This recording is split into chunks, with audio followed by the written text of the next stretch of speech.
আসসালামু আলাইকুম, কেমন আছেন সবাই? আশা করছি সবাই খুবই ভালো আছেন। আলহামদুলিল্লাহ আমি খুব ভালো আছি। Welcome to my channel Ruma kitchen. Ruma কিচেনে আপনাদেরকে অনেক অনেক স্বাগত। আজকে যে রেসিপিটা আপনাদের সঙ্গে আমি শেয়ার করছি সেটা আপনারা প্রথম থেকে শেষ পর্যন্ত দেখে নিন যে কীভাবে আমি রান্নাটা করলাম। গ্যাসের মধ্যে আমি এখানে কড়াই চাপিয়ে দিয়েছি। এখানে পরিমাণ মতো সরষের তেল দিয়ে দেবো আমি। তেলটা গরম হয়ে গেছে, আমি এখানে ফুলকপি আর আলুগুলোকে ফ্রাই করে নেব।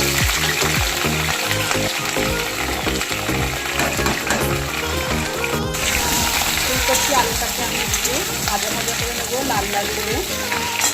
এখানে আমি পরিমাণ মতো লবণ দিয়ে দিলাম, পরিমাণ মতো হলুদের গুঁড়ো দিয়ে দিলাম। ভালো করে ভাজা ভাজা করে নেব। আপনাদের সঙ্গে আমি কী রেসিপি শেয়ার করছি সেটাই তো আপনাদেরকে বলা হয়নি। আজকে আমি করব ফুলকপি আলু দিয়ে ডিমের অমলেট। কীভাবে আমি করি ফুলকপি আলু দিয়ে ডিমের অমলেট সেটা আপনারা প্রথম থেকে শেষ পর্যন্ত আমার ভিডিওটা দেখে নিন, তাহলে বুঝতে পারবেন কীভাবে আমি রান্নাটা করছি। দেখতেই পাচ্ছেন ফুলকপি আর আলুটা আমার খুবই সুন্দরভাবে লাল লাল করে ভাজা হয়ে গেছে। এবার কিন্তু আমি ফুলকপি আলুটা রেখে দেবো একটা জায়গায়। এরপর দেখতে থাকুন আমি কীভাবে রান্নাটা করছি। একই কড়াইয়ের মধ্যে আমি সামান্য পরিমাণে সরষের তেল দিয়ে ডিমের অমলেটগুলো আমি তৈরি করে নেব। ডিমের অমলেটটা এবার আমি করে নেব।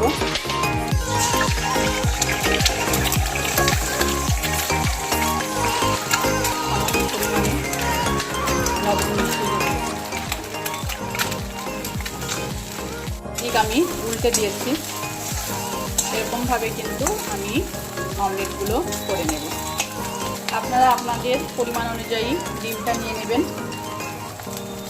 অমলেটগুলো আমার সব করে নেওয়া হয়ে গেছে। এবার আমি তেলটা গরম হয়ে গেছে, এবার আমি এর মধ্যে কিছু ফোড়ন দিয়ে দেব।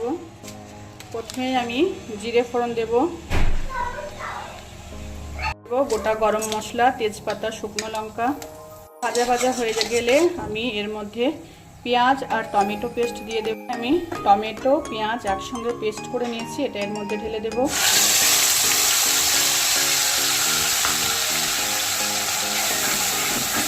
ভালো করে নাড়াচাড়া করে নেব। আর টমেটোটাকে একটু আমি ভাজা ভাজা করে নেব।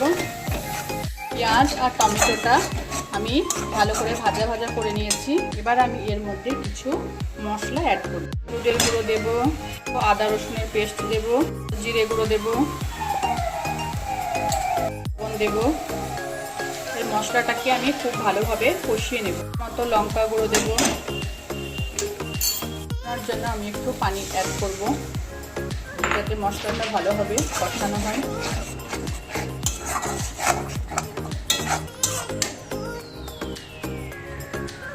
কয়েকটা কাঁচা লঙ্কা দিয়ে দেব।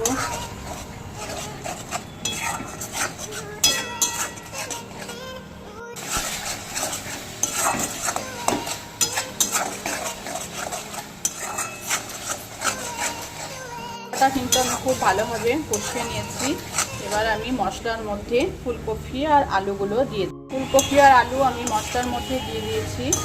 এবার ফুলকপি আর আলুর সাথে মশলাটা আমি আরও কিছুক্ষণ কষাবো। কপি আর আলু দিয়ে আমি বেশ কিছুক্ষণ মশলাটাকে কষিয়ে নিয়েছি। এবার আমি এখানে পরিমাণ মতো পানি মিশিয়ে দেব। আমি পরিমাণ মতো এখানে পানি মিশিয়ে দিয়েছি। এবার ফুলকপি আর আলুটা সেদ্ধ হয়ে গেলে আমি ডিমের অমলেটগুলো দিয়ে দেবো। আমি 10 মিনিট ঢাকা দিয়ে রেখে রান্না করব। ফুলকপি আর আলু অনেকটাই কিন্তু সেদ্ধ হয়ে গেছে। এবার আমি এর মধ্যে ডিমের অমলেটগুলো দিয়ে দেবো।